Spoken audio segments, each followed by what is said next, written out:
तो ऐसे कैसे हुआ? मतलब मैं ये पूछना चाहता हूँ पीछे की कहानी क्या है, आप किस तरीके से उसका सूत्रधार कौन था, कैसे मिले, क्या हुआ, वो पूछना चाहता हूँ। ये राहुल से कॉन्फ्रेंस से पहले भी मुलाकात हुई आपकी?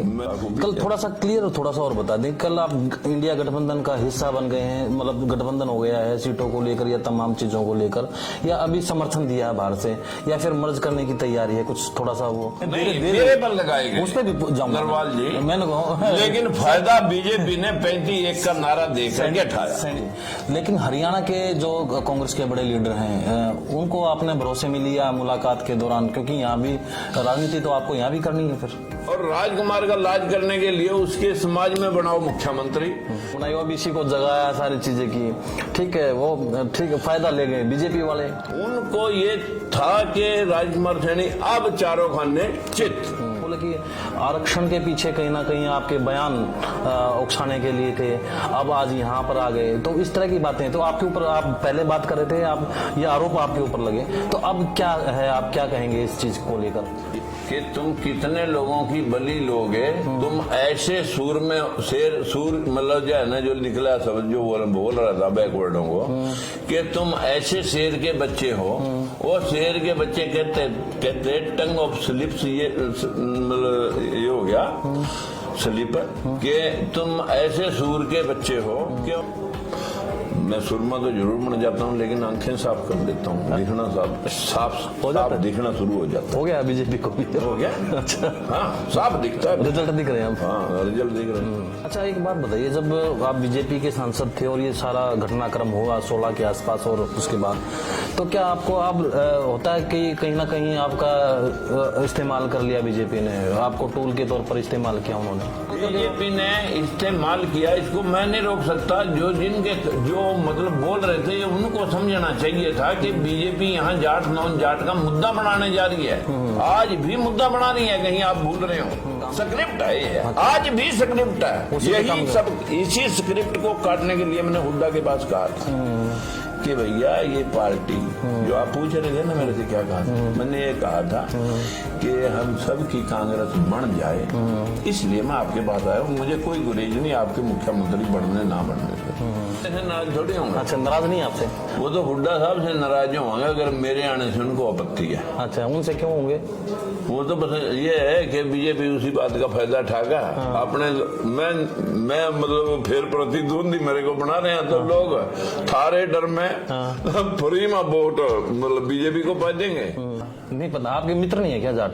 बहुत है। फिर वो बात करते सुनो ना, जिनने फोन करा उनके तो मेरे पास अभी फोन है, मैं तुमको दे दूंगा। अच्छा भाई, ये आपने बहुत बढ़िया निर्णय ले लिया। मैंने किसी भी जाति के बारे में कभी भी कोई आपत्तिजनक या भेदभाव की बात नहीं कही, हमेशा 100% आरक्षण की ही बात कही है। फिर भी यदि किसी की भावना आहत हुई हो, मैं क्षमा याची हूँ। इस दबाव में बीजेपी को मतलब उसने देखा कि यार ये तो इस बराबरी के मुद्दे पर तो सारे बैकवर्डों को भगा ले जाएगा, और हमारी तो दाल फुल्का यही था। तो उन्होंने जब तो मतलब सारा इतना बड़ा खेल खेला है ओबीसी को रिझाने के लिए, फिर ये मेरे को इतना समझेंगे तो सब कुछ करूंगा। अच्छा, अभी वक्त दे दिया आपने उनको?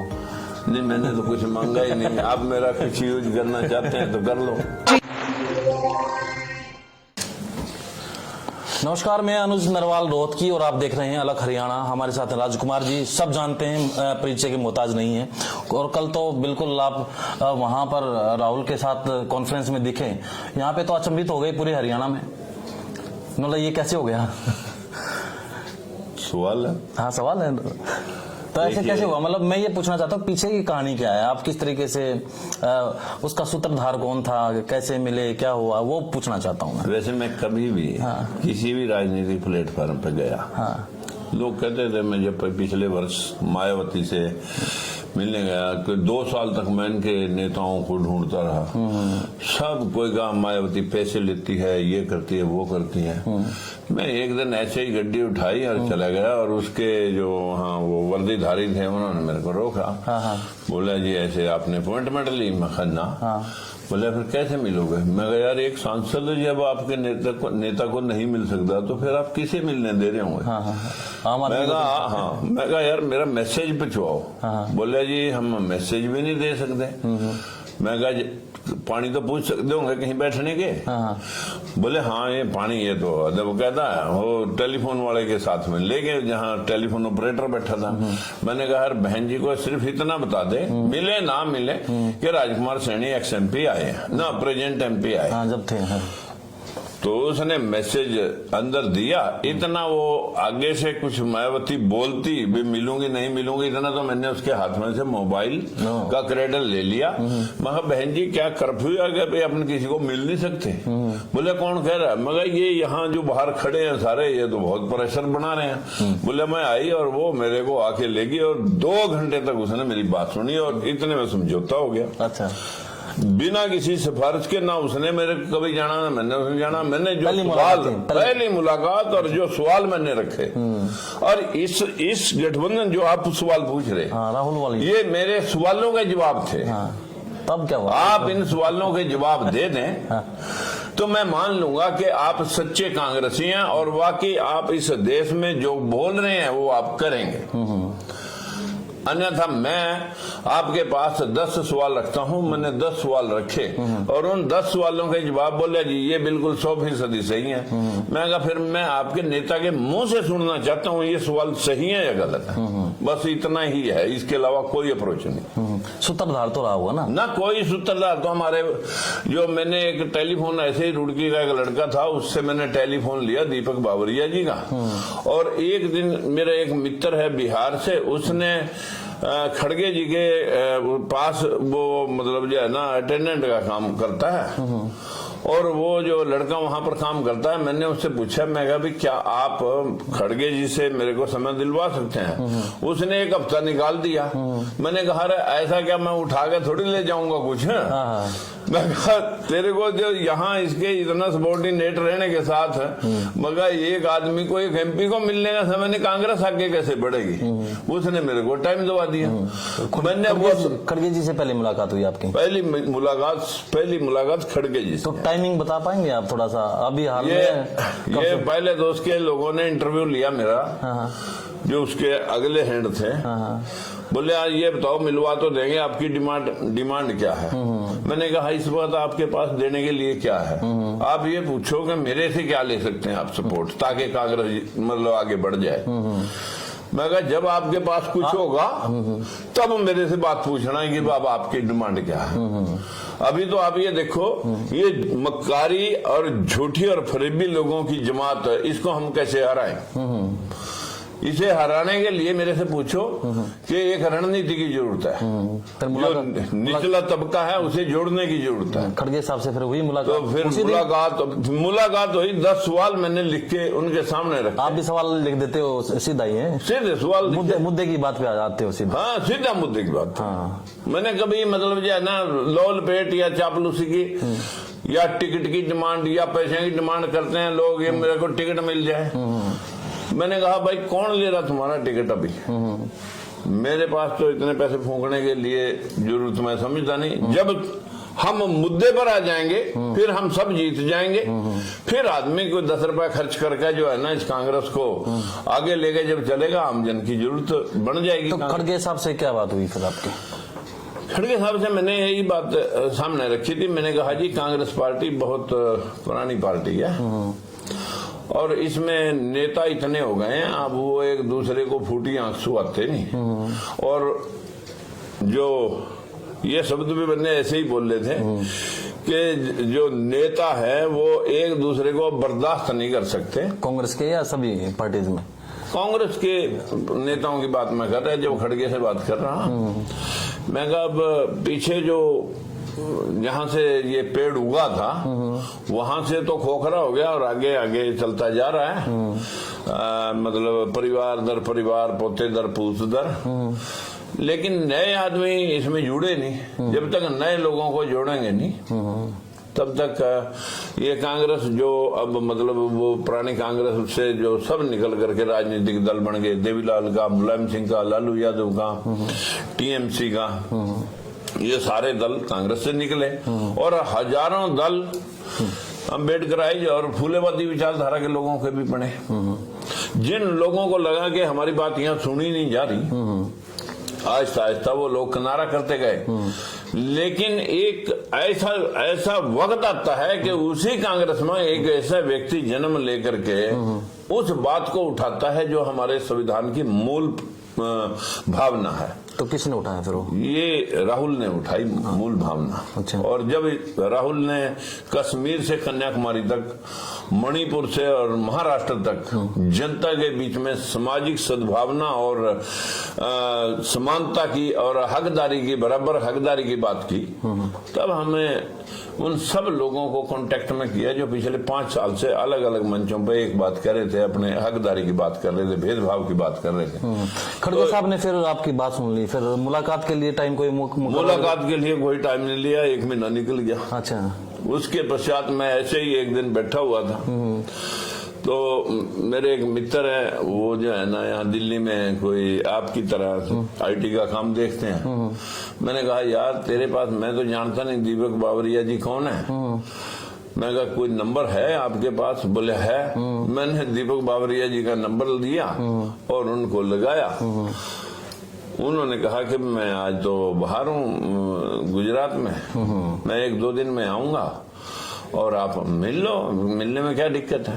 तो मैंने ऐसे ही कर्सी काल के तौर पे जो है उनसे बात रखी और वही बातें जो कांग्रेस के कमजोर करने के वाले वजह रही हैं वो उनको मैंने रखी कि जो रणनीतिकार आरएसएस के लोग हैं जिन्होंने लोगों को गुमराह करके इस देश के उस मुद्दे से भटका दिया जो आम जन की जरूरत थी, और उन सारी 8, 10, 11 बातें मैंने वो भी रखी जो इस आम जन के लिए जरूरी थी और जो बीजेपी जिनका इस्तेमाल कर रही है, वो सारी बातें मैंने कांग्रेस के उसके मतलब प्रभारी हरियाणा के पास रखी। उनको अच्छी लगी। उन्होंने कहा सनी साहब आप बहुत अच्छी बात कह रहे हैं। मैंने कहा जी इस भेदभाव के खिलाफ तो मैं 4 बार बीजेपी के खिलाफ भी इस्तीफा इसी बात के पीछे मैंने दिया था, और उसी दिन मैंने ये बात भी कही थी, मैंने ये भी दिखाया उनको। खड़गे साहब को जब मैंने ये कॉपी दिखाई तो उन्होंने सबसे पहला सवाल किया, बोले 100% का क्या मतलब है। मैं कहा जी जो मोदी जी आए थे लोगों को गुमराह कर गए इस मुद्दे पे, यही बात आज राहुल जी कह रहा है कि मैं 50% की सीमा हटा के जातिगत जनगणना कराऊंगा और संख्या मुताबिक सबका हिस्सा सुनिश्चित करूंगा, तो हो गया 100% आरक्षण।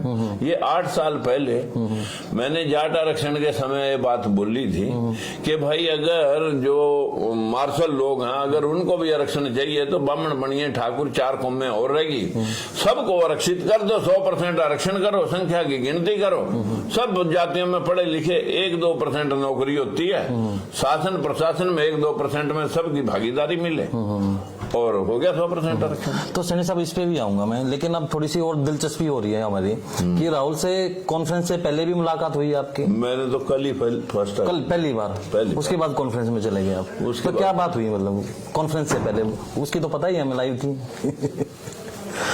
मैंने कभी कोई ऐसी बात नहीं कही जो मेरी तरफ स्वार्थ की तरफ झलकती हो। मैंने एक ही बात कही कि ये लगभग 100 आदमी, एक मेरे पास मोबाइल में मैं आपको दूंगा भी वो पर्चा, जिसमें 60 लोगों को लेकर के मैंने 13,500 किलोमीटर 13,500 किलोमीटर यात्रा उत्तर प्रदेश में की थी। और अखिलेश ने भी 3 बार हमारे से टाइम लेकर के मीटिंग नहीं की, और लगभग 5 दर्जन सीटें उसकी इसी वजह से हार गई थी कि उसने बैकवर्ड और शेड्यूल कास्ट के लोगों को जरूरी नहीं समझा। उसे लगा कि बीजेपी की एंटी इनकम्बेंसी से मेरी सरकार आई पड़ी, उन्होंने भी अनदेखी कर दी, अनदेखी की, और सब लड़े 250 सीटों पर, और कोई 1000 वोट ले गया, कोई 500 ले गया, कोई 5000 ले गया, कोई 6000 ले गया। 5 दर्जन सीटें अखिलेश की उसी 100-200 से उड़ गई जी, और वो सरकार उड़ गई। ये बात मैं इसलिए कि वो 100 के करीब दल हैं जो अभी आज मेरे पास फोन कर रहे हैं, हमें क्यों नहीं बताया, हमें क्यों नहीं बताया। मैंने कहा भाई अभी ये कौन सा लास्ट है, मैं एक पीसी और करा दूंगा, आप आ जाओ। तो वो सारे देश के अंदर लगभग नॉट ओनली हरियाणा, मैं उत्तर प्रदेश में काम कर रहा, महाराष्ट्र में काम कर रहा, मध्य प्रदेश में काम कर रहा, हमारी टीम जो है ना राजस्थान में काम कर रही है। लगभग हर जिला और लगभग 30-32 जिलों के ये लोग थे और 8 स्टेटों के इसमें ये पार्टियां थी। तो उनको मैंने मुलाकात कराई कि आप मुलाकात करें। कल थोड़ा सा क्लियर थोड़ा सा और बता दें, कल आप इंडिया गठबंधन का हिस्सा बन गए हैं, मतलब गठबंधन हो गया है सीटों को लेकर या तमाम चीजों को लेकर, या अभी समर्थन दिया है बाहर से, या फिर मर्ज करने की तैयारी है? कुछ थोड़ा सा वो हम समझ नहीं पाए, थोड़ा सा वो आपने कहा कि हम साथ हैं। बिल्कुल देखिए नरवाल साहब, अच्छा कोई बोल रहा हो तो बिन बुलाए जाके साथ दो। अगर इस देश की जंगे आजादी में जो लोग राजगुरु सुखदेव भगत सिंह गर्दन कटा रहे थे, ऊधम सिंह कंबोज जनरल डायर को जाके इंग्लैंड में मारता है, कायस्थ जाति से सुभाष चंद्र बोस हो बीओबीसी में, वो जाके आजाद हिंद फौज बना के अंग्रेजों की छावनियां नेस्ता नबूद करता है। अंग्रेज गाल पे थप्पड़ खाने से थोड़ी डरे थे कि एक गाल पे थप्पड़ मार दो दूसरी आगा बढ़ा दो। आप ऐसी बात कर देते हो फिर आप विवादों में आओगे फिर तो। मैं विवाद और बेविवाद से मैंने क्या परवाह। 100 साल गाल पिटवाते अगर राजगुरु सुखदेव भगत सिंह जैसे लोग कुर्बानियां ना देते, ये देश उनकी गर्दनों के ऊपर आजादी की रचना रची गई है। लेकिन फिर भी कह रहे हैं, एक वो पता नहीं करना रनावत है, बोले तो आजादी 2014 में मिली है, उनकी कुर्बानियां व्यर्थ गई। क्या करें ऐसे लोगों का। इस देश में राजकुमार सैनी भेदभाव के खिलाफ जंग लड़ रहा पिछले 28 साल से। बंसीलाल से लड़ा भेदभाव के खिलाफ, चौटाला से लड़ा भेदभाव के खिलाफ, बंसीलाल से लड़ा भेदभाव के खिलाफ, 2 बार मंत्री पद गया, तीसरी बार सांसद पद गया। ये डरो कि कुछ जाएगा फिर तो चुप रहो। ये डर नहीं है तो कोई मार भी सकता है और कुछ नुकसान भी हो सकता है। तो अगर उसकी चिंता नहीं है तो फिर आप सच बोलने से कभी इनकार मत करो, क्योंकि मुर्गा सवेरे जगाता है लोगों को और शाम लग उसकी गर्दन के ऊपर छुरा फेर देते हैं। जाट आरक्षण में आरोप मेरे पर लगाए गए। पूछूंगा सर थोड़ा सा धीरे धीरे मेरे पर लगाए गए, उस पर भी जाऊंगा नरवाल जी। मैंने लेकिन फायदा बीजेपी ने 35-1 का नारा देख करके उठाया। सैनी साहब इस पे आऊंगा, बिल्कुल धीरे धीरे जाएंगे हम, थोड़ा थोड़ा है ना, चलो और खोलेंगे। ठीक है बिल्कुल बिल्कुल उस पे भी आएंगे, लेकिन इस पे थोड़ा सा और क्लियर करें कि इसमें गठबंधन का आप हिस्सा है, एलएसपी आप? हाँ, हम गठबंधन का, देखिए ये जो 32 दल थे कल, इन सब ने मेरे पे एक भरोसा किया कि क्योंकि एक दूसरे को कहीं चीट कर जाता है किसी को दिखा के, इसीलिए मैंने पर्सनल टिकट की या पर्सनल डिजायर की या किसी तरह की भी कोई कंडीशन नहीं रखी। उनके जो लड़ने वाले थे उनमें थे, उनके लिए जरूर मैं मतलब जो है ना ऑफ द रिकॉर्ड ये बात कही कि जी जो लड़ने का काबिल है उसे मौका जरूर दें, बस इतना मैंने कहा। लेकिन कंडीशन वहां भी कोई कंडीशन नहीं थी, कोई कंडीशन नहीं थी। अच्छा जी। लेकिन ये स्पष्ट है कि जब हम ईमानदारी से उन लोगों के साथ जो मेरे पर ट्रस्ट कर रहे थे, उन लोगों को साथ लेके जब मैंने समर्थन दिलवाया, कोई आशा तो वो भी रखते होंगे। हाँ बिल्कुल, आशा रखते होंगे तो मेरा फर्ज भी बना कि तुम्हारी बात कौन कहे। इसलिए उन सब ने कहा भाई हमारा कप्तान आप। और यही बात पिछड़ा वर्ग भारतीय महागठबंधन, इसका कन्वीनर राजकुमार सैनी, यही खबर कांग्रेस की तरफ से छपी कि एक रिकॉग्नाइज पार्टियों का गठबंधन इंडिया गठबंधन और उसका सपोर्टिंग गठबंधन पिछड़ा वर्ग भारतीय महागठबंधन, ये कन्वीनर राजकुमार सैनी। अब ये गठबंधनों का बड़ा गठबंधन हो गया। जब बीजेपी 40 पार्टियों को लेके चल सक रही है तो हम भी 40 की बजाय हम भी 100 कर लें। हाँ, कोई दिक्कत नहीं उसमें। क्या दिक्कत है जी। लेकिन हरियाणा के जो कांग्रेस के बड़े लीडर हैं उनको आपने भरोसे में लिया मुलाकात के दौरान, क्योंकि यहाँ भी राजनीति तो आपको यहाँ भी करनी है। फिर देखिए, अगर कोई अच्छे काम के लिए कहीं जा रहा हो और मान कुछ न रहा हो तो मुझे लगता है अगर मैं आपके घर कुछ देने जाऊं और आपके यूजफुल हो तो फिर भी अगर आप आपत्ति करें तो फिर आप अपने भी दुश्मन हैं और मेरे से तो आप क्या रंजिश रख रहे हो वो जाने। मैं तो कुछ देने ही गया, लेने तो मैं कुछ मांगने तो कुछ गया ही नहीं। अगर इस पे भी आपत्ति कोई करेगा ये फिर उसी की सोच जनता देखे।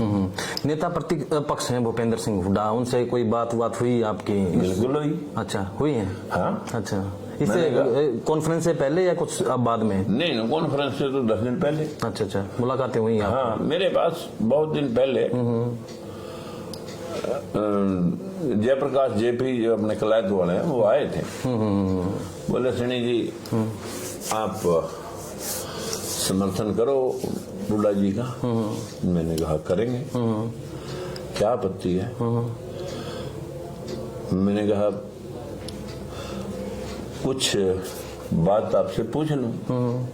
बोले पूछो। मैंने कहा आप सिर्फ हुड्डा जी के समर्थन के लिए क्यों आए कि भाई हमारा मुख्यमंत्री बने, हमें कुछ मान सम्मान और मतलब जो है ना कुछ लाभ मिले। मैं कहा अपने लोग भी है तो बात सोचने होंगे राजकुमार के प्रति। मैं कहा देखिए 90 में से लगभग 30 सीटें हैं आपके समाज की होती हैं। मुख्यमंत्री आपने बनना है, हमें तो आप बनाओगे नहीं, लेकिन ये तो कन्फर्म है कि आप इस दौड़ के लिए प्रयासरत हैं और हमें सपोर्ट करने में कोई आपत्ति भी नहीं। पर मैं कहा हमारे लोग ये कहेंगे कि भी आप हमें क्या दिलवाएगा राजकुमार सैनी जो अपनी टिकट मांग रहा है। मैंने कहा यार तो मैं झूठ से ही नाम ले लेंगे, राजकुमार सैनी को ही बनावांगे 10 दिन के लिए, तो ये लोग सोचेंगे यार हमारे वाला भी 10 दिन बनाएगा तो थर पर वोट डाल देंगे, फिर बना लियो जिन्हें बनाना होगा। तो आपने डिमांड रख दी क्या? ये मैंने सुझाव रखा था। मैं डिमांड, फिर वही बात आ गई, मैं डिमांड अगर रखूंगा तो अपने कर्म बलबूते रखता हूँ, मैं किसी से क्यों मांगू। फिर आगे बढ़ी वो बात? नहीं, वो फिर आगे बढ़ी नहीं बात। फिर मेरी और हुड्डा जी की आमने सामने बात हुई। कहाँ मुलाकात हुई थी?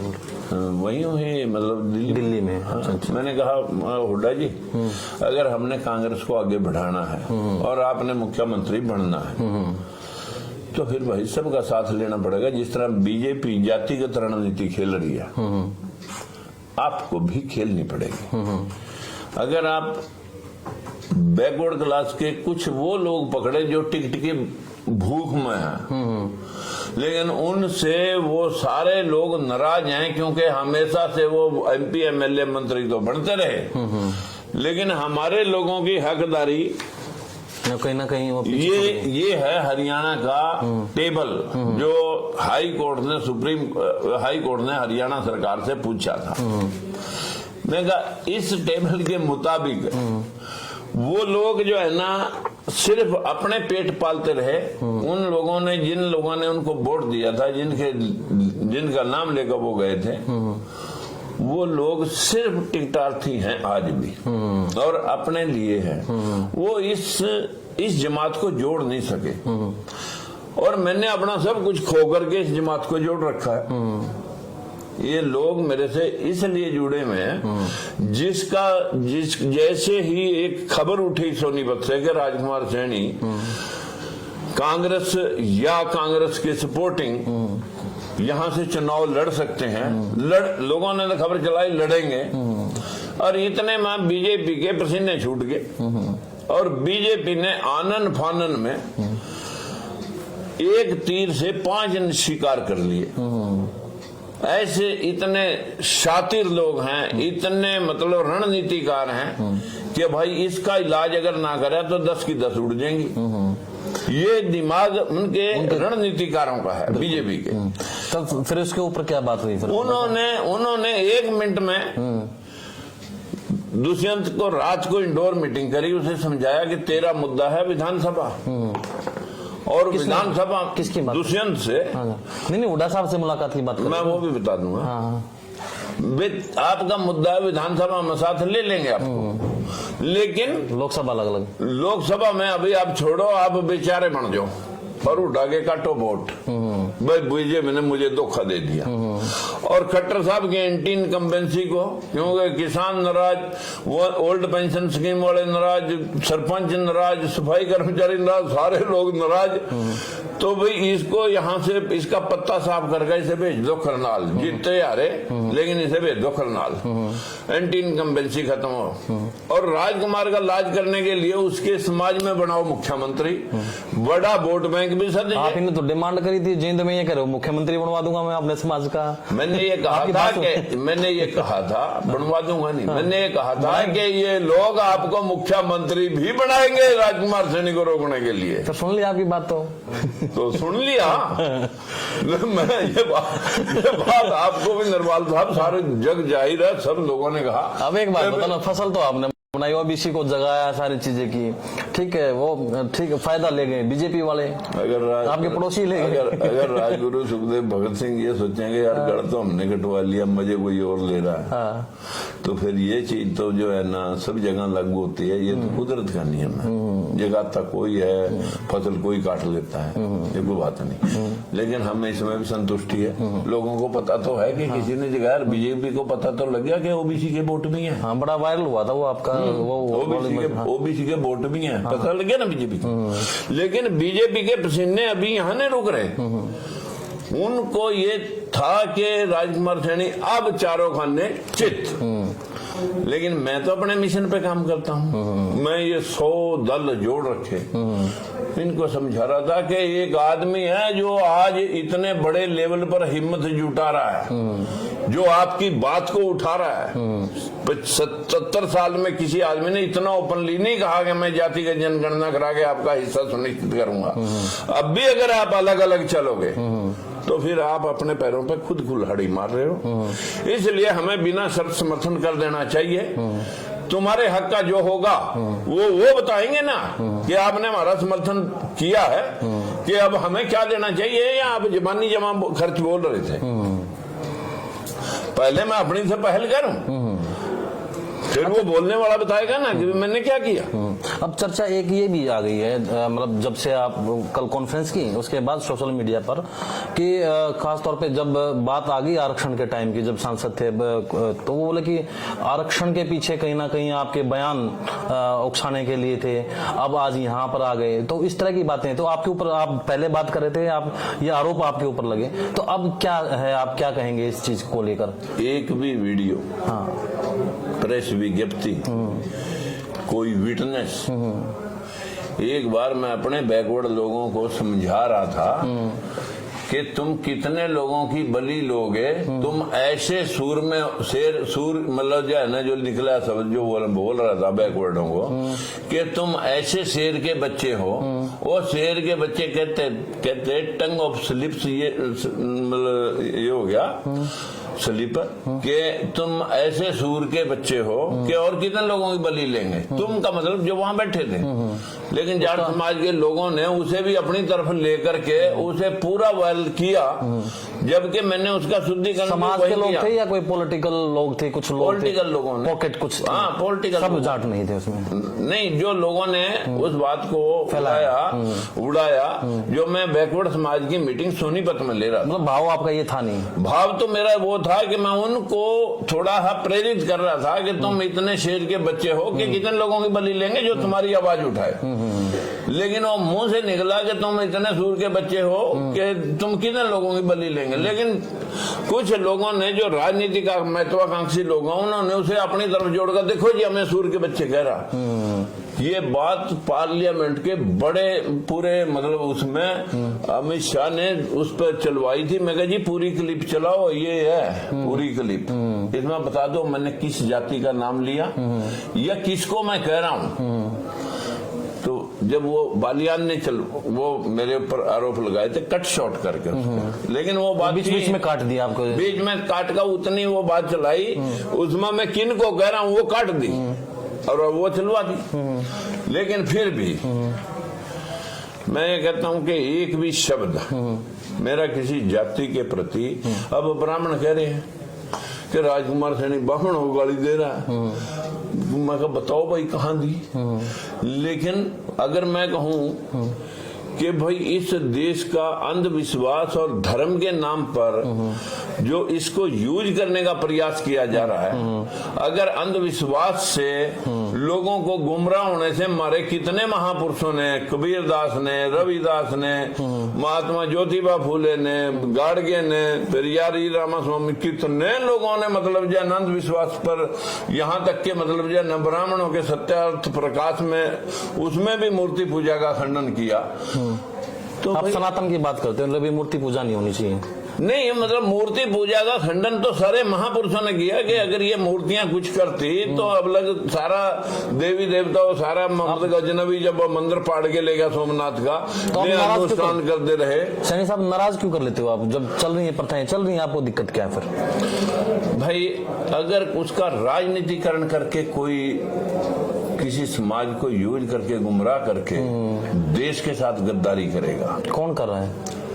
जो ये बीजेपी ने, आरएसएस की टीम ने जो इस समाज को गुमराह किया, मतलब अभी रामलला हम आएंगे, मंदिर वही बनाएंगे। भाई ये तुम रोजगार की बात करो, बेरोजगारी की बात करो, भ्रष्टाचारी की बात करो, गरीबी की बात करो। भाई राम मंदिर में तो भिखारी बैठेंगे, अंदर पुजारी बैठेंगे, मांगेंगे दोनों भगवान के नाम पर, मांगे दोनों भीख। अब बताइए उसमें रोजगार मिलेगा? ये तो जो राजनीतिक भूखे लोग होते हैं वो अपने पक्ष में बात को बिठाने के लिए कुछ भी करेंगे। तो आप तो किरकरी हो जाते हो ना, फिर आग की किरकरी होगी ना, राजकुमार जी ने कुछ कहेंगे तो आपका बयान लिया। एक चीज है, हाँ। मैं सुरमा तो जरूर बन जाता हूँ लेकिन आंखें साफ कर देता हूँ, दिखना साफ हो जाता है? दिखना शुरू हो जाता है। हो गया बीजेपी को भी? हो गया। अच्छा, हाँ साफ दिखता है, रिजल्ट दिख रहे हैं अब। हाँ रिजल्ट दिख रहे हैं। और मैं आपको कह रहा हूँ, अभी पूछ रहे तो नहीं चले पहले आपसे पहले पत्रकार कि आपने कहाँ से लड़ोगे? मैंने तो कहा ही नहीं कि मैं लड़ूंगा। ने इकट्ठे होगा 10 होगी 10 लड़ांगे, मैं भी लड़ लूंगा। ने सारी डुबाने के लिए लड़ेंगे तो अपन को नहीं लड़ते।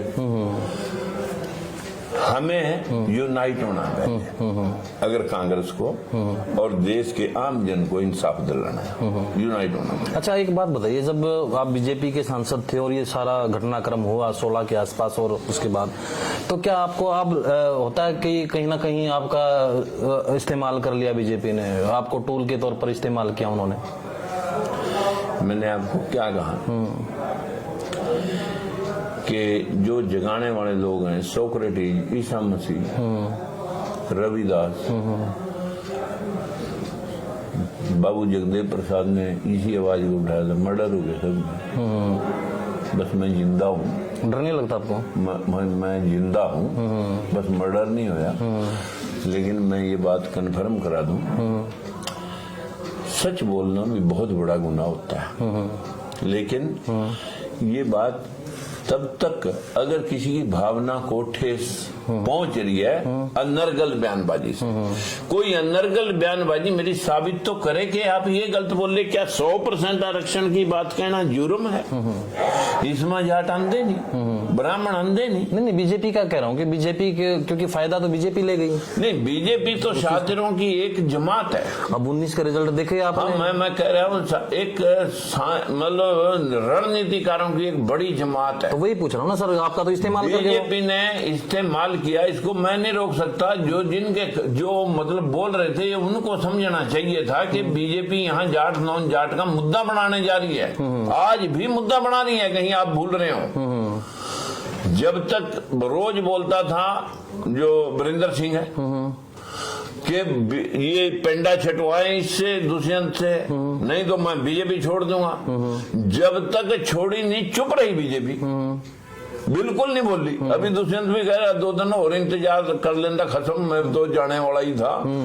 तो वो ये देख रहे थे कि यो तो जाए और इसे हटाएं और समझाएं, ताकि भाई एक पासा जाट हो जाए, ने जाट सारे उधर हो जाए और हमारा काम जाट नॉन जाट का। मतलब ये बीजेपी की स्क्रिप्ट पे हुआ सारा काम। स्क्रिप्ट है ये, आज भी स्क्रिप्ट है। उसी पे काम यही कर- सब इसी स्क्रिप्ट को काटने के लिए मैंने हुड्डा के पास कहा था कि भैया ये पार्टी जो आप पूछ रहे थे ना मेरे से क्या कहा था, मैंने ये कहा था कि हम सब की कांग्रेस बन जाए, इसलिए मैं आपके पास आया हूँ। मुझे कोई गुरेज नहीं आपके मुख्यमंत्री बनने ना बनने से।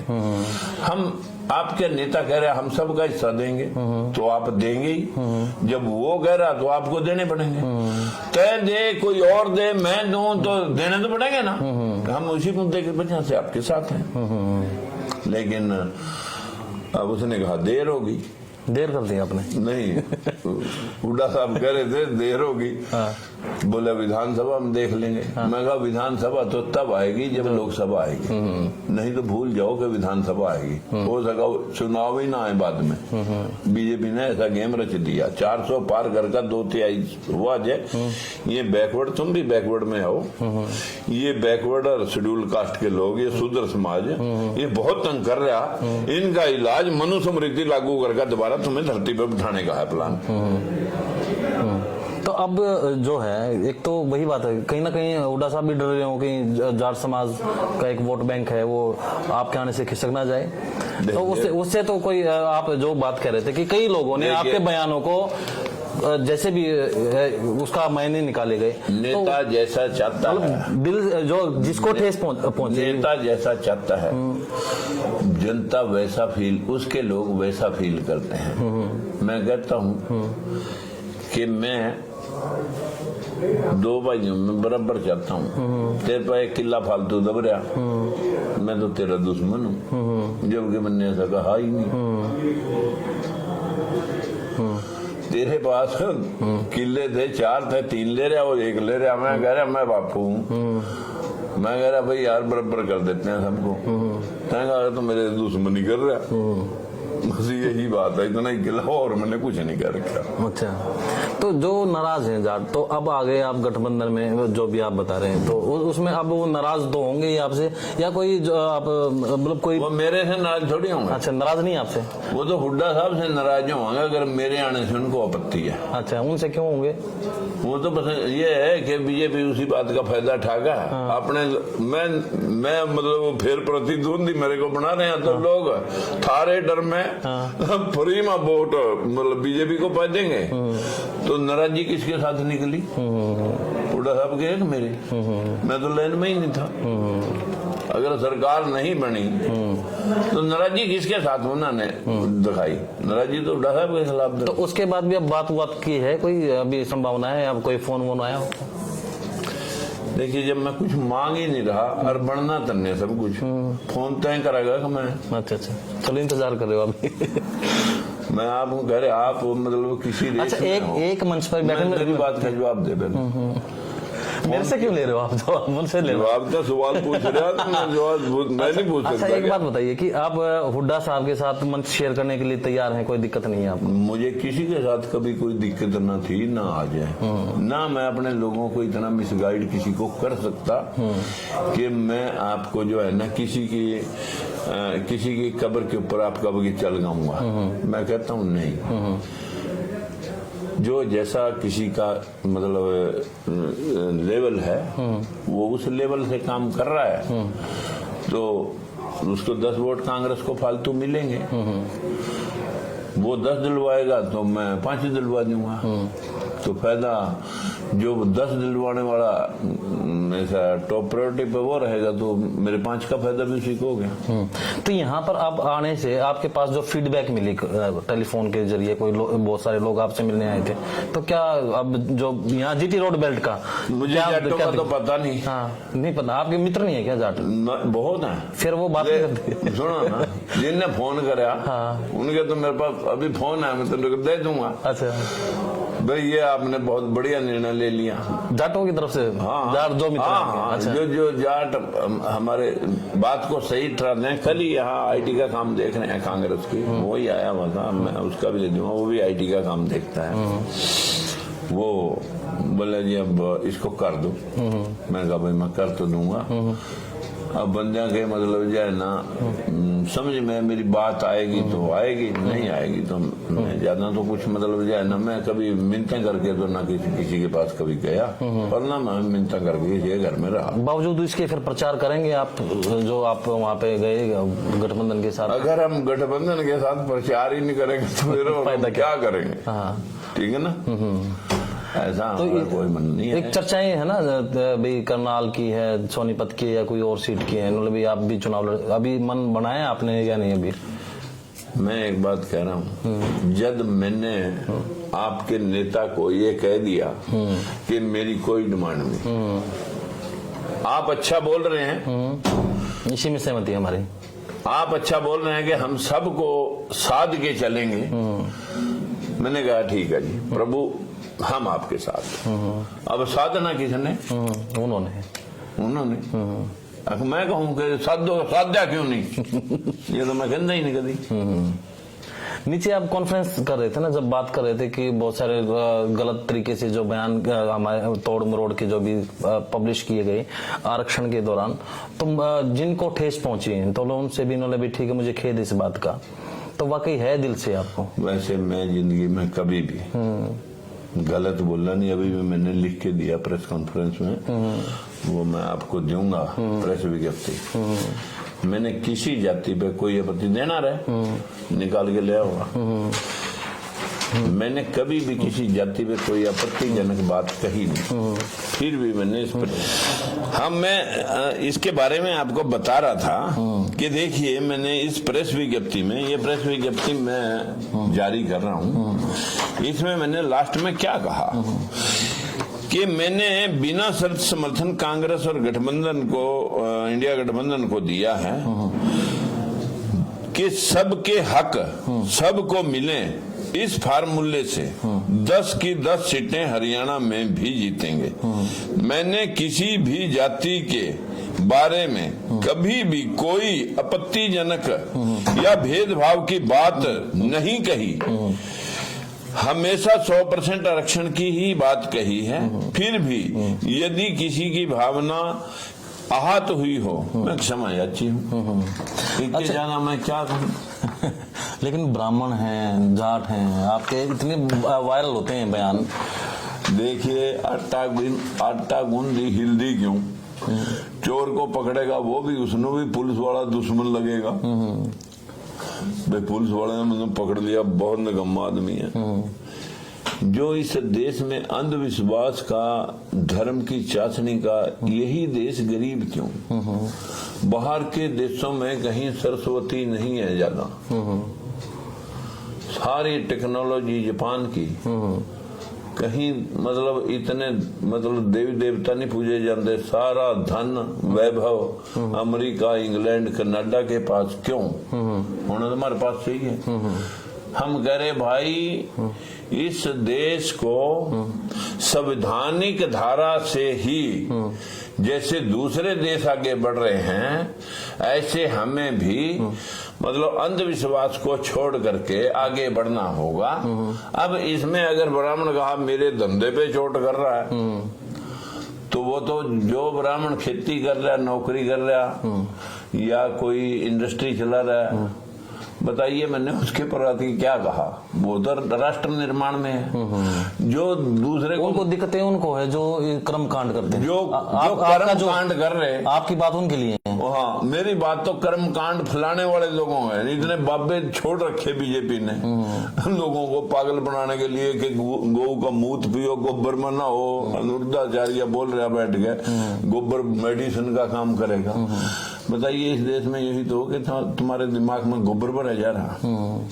जो ये बातें हैं, अगर उसने कोई जाति अपने ऊपर लपेट रही है, और अगर मैं सबके हक की बात कर रहा हूँ 100% की, फिर भी कोई मेरे पर आरोप लगा रहा है, तो भाई उसका इलाज डॉक्टर लुकमान के पास भी नहीं था बहम का। तो मैं बस इतना निर्भीक हूँ कि मैंने कभी किसी के प्रति, धर्म जाति के प्रति, मैं, हमारे संविधान में स्वतंत्रता है, लेकिन अंधविश्वास भेदभाव के खिलाफ था, हूं, रहूंगा। तो जो जिसको नाराज होना हो, कोई दिक्कत नहीं। मैं किसी की नाराजगी से अपने राष्ट्र के प्रति जो भावना है उसको नजरअंदाज नहीं करता। और शायद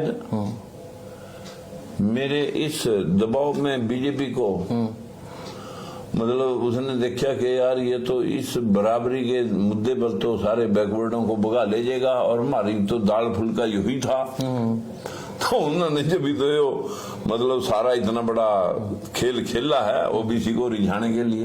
लेकिन मैं तो तभी मानूंगा भाई इसमें तुम इस सब बराबर करवा दो, 10 साल तुम्हें भी हो गए, इसमें 10 साल बीजेपी को भी हो गए, इसमें 1% का इजाफा नहीं है ओबीसी में। ये है ओबीसी का ये है ओबीसी का। मुख्यमंत्री तो बना रही हूँ। अरे मुख्यमंत्री क्या करेगा? मुख्यमंत्री नहीं हो तो कागजी तो बहुत सारे कुछ होते हैं। अच्छा, कागजी हरियाणा के मुख्यमंत्री ये कागजी तौर पर बहुत सारी चीजें होती हैं। अभी तो मेरा कहना अच्छा नहीं लगता, पता नहीं कहीं बोर्ड लग रहा था यहाँ कोई मतलब लोग उसके ऊपर बड़ा ट्रोल कर रहे हैं। मैंने तो इसलिए नहीं किया। मुख्यमंत्री बने तो उससे अगले दिन की बात है। हाँ, ये 11% का हिस्सा है। मतलब सुपर सीएम है उनके ऊपर मुख्यमंत्री जो मनोहर लाल खट्टर हैं, हम ये मानते हैं। मुझे तो ये कहने के मतलब जो है ना, मैं जरूरत नहीं समझता। जो बात आप कह रहे हो तो ये सारा मुल्क कहने लग रहा है तो मैं क्या करूँगा? मैं क्यों कहूँ? सैनी साहब कह देंगे ठीक बात रहेगी। सारा मुल्क कहने लग रहा है, मेरे कहने की क्या जरूरत रहेगी? तो कमाल। अच्छा, इसमें ये बताइए सर कि अब एक तो कुरुक्षेत्र में है गठबंधन का यहाँ पे कैंडिडेट है, मेरी सीट तो ये थी तो यहाँ पे दुनिया आ गई। यहाँ पे कितनी मदद करेंगे आप उनके? नहीं करें और वोट भी लगी उनको? नहीं, मैं अभी तो रात 1 बजे आया और आज मैंने पीछी रखी, इसलिए ये सारे भाई लोग आए हुए थे। तो मेरा अभी समय भी मेरे पास नहीं था कि अभी मैं जो है ना तो बात करता उनके। लेकिन ये है कि जो मैं कल वहाँ था केजरीवाल की गिरफ्तारी जो जब हो रही थी रात को, तब मैं वहीं दिल्ली में था। तब मुझे ये लग रहा था कि ठीक है, नेताओं के ऊपर आरोप प्रत्यारोप बहुत होते हैं, वो तो 10 दिन इलेक्शन के बाद भी डाले जा सका। अभी जनता ने फैसला करना दो, जो जनता फैसला देगी ये केजरीवाल चोर है या सा है, वो तो जनता। अभी तो ये 1 महीना जनता के फैसले का चल रहा है, बाकी कोर्ट कचहरी से बाद में कर लिया। लेकिन जल्दबाजी में का मतलब क्या समझते हैं आप? मुझे ऐसा लगता है कि अब ये निपटने का समय है इनके विनाशकाली विपरीत। हाँ, विनाशकाली विपरीत बुद्धि। कहानी है। अच्छा, तो अब लास्ट मैसेज में पूछना चाहता हूँ कि ओबीसी के लिए आपका क्या मैसेज है और जाट और ब्राह्मणों के लिए क्या मैसेज है? मेरा किसी विशेष जाति के लिए कोई मैसेज न था न रहे। मैं 100% का पक्षधर हूँ। और मैंने हुड्डा साहब से भी उस दिन जब बात हो रही थी एक ही बात कही थी। मैं हुड्डा साहब विधानसभा में अपन तब ही जाएंगे जब लोकसभा को जिता लाएंगे, नहीं तो जिधर हरियाणा में एक इत्तेफाक ऐसा बनता है, पहले लोकसभा आ जाती है, फिर लोगों का जिधर रुझान हो जाता है लोग उधर ही भाग जाते हैं। मैंने कहा इन पाखंडियों से छुटवाओ पहला तो इस देश का ये पिंड जो तुम्हें दोबारा से मतलब उसी मनुवाद में ला करके घसीटना चाहते हैं। तुम्हारे को तो अधिकार ना शिक्षा का था, ये तो कुछ महापुरुषों ने दे दिया, और ना तुम्हें ना अपनी बात कहने का अधिकार दे। तो जो है ना एक महज इत्तेफाक है कि जो आपको ये अधिकार मिले, संविधानिक मिले हुए अधिकार हैं, इनको उसी अनुरूप चलाए हम। ओबीसी के लिए क्या मैसेज है आपका? मैं ओबीसी के भाइयों को सबको प्रणाम करता हूँ। मित्रों, आपकी बात का एहसास, भले 8 साल पहले हम जो बात कह रहे थे, बीजेपी को लगा कि राजकुमार सैनी उस बात को पकड़ गया जो राहुल गांधी जी बोल रहे हैं, और राहुल गांधी ने वही बात उठाई जो हम 8 साल से उठा रहे हैं कि भाई सबका हिस्सा मिलना चाहिए। पीएमओ में 3 ही सेक्रेटरी हैं और वो भी खुड्डा लाइन है। ये तो मैं नहीं कह रहा। पत्रकारों का इंटरव्यू लिया उसने, पत्रकारों में हाथ उठवा करके पूछा कि कितने ओबीसी के हैं, कोई ओबीसी का नहीं, एक भी तो जब उसको इस बात का क्लियरेंस हुआ तो उन्होंने सीधा इन दोनों न्यायिक यात्राओं में इस बात को उठाया है। जब उन्होंने उठाया और तुम भरोसा करते हो, तुम्हें मतलब इतने 77 सालों के बाद किसी व्यक्ति ने आपकी आवाज बुलंद की है, चाहे वो राजकुमार सैनी ने, चाहे वो आज मतलब जन ओबीसी के बहुत सारे राजनीतिक जो अलग अलग मंच बने हुए थे, अलग अलग पार्टियां बनी थी उन्होंने, लेकिन इनकी सामूहिक आवाज बने हैं राहुल गांधी। अब हमें सामूहिक आवाज को समर्थन कर देना चाहिए, बस यही मेरी अपील है जी। अब ये टाइम है, अभी हरियाणा के लोकसभा चुनाव में लगभग 2 महीने का है, तो इसमें गाड़ी भी देख रहा था मैं आपके बिल्कुल घर के सामने, तो यात्रा वात्रा का है भी कोई कार्यक्रम? अगर ये मेरे को इतना समझेंगे तो सब कुछ करूंगा। अच्छा, अभी वक्त दे दिया आपने उनको? नहीं, मैंने तो कुछ मांगा ही नहीं। आप मेरा कुछ यूज करना चाहते हैं तो कर लो। मैंने ये तो कोई कहा है कभी मैं तो 100 रुपए का देंगे, मैं तो 100 रुपए देता हूँ, अब 100 रुपए का सामान दे दो। मैंने कहा मेरे पास तो 100 रुपए थे, 100 ही दे दिया, मांगता कुछ नहीं, और भी 100 दे सकूंगा। और अगर आप कुछ तो राजकुमार सैनी का भरपूर इस्तेमाल करें इसके लिए, कोई दिक्कत नहीं है। कोई दिक्कत नहीं। सर थैंक यू, आपने इतना वक्त दिया हमें, धन्यवाद।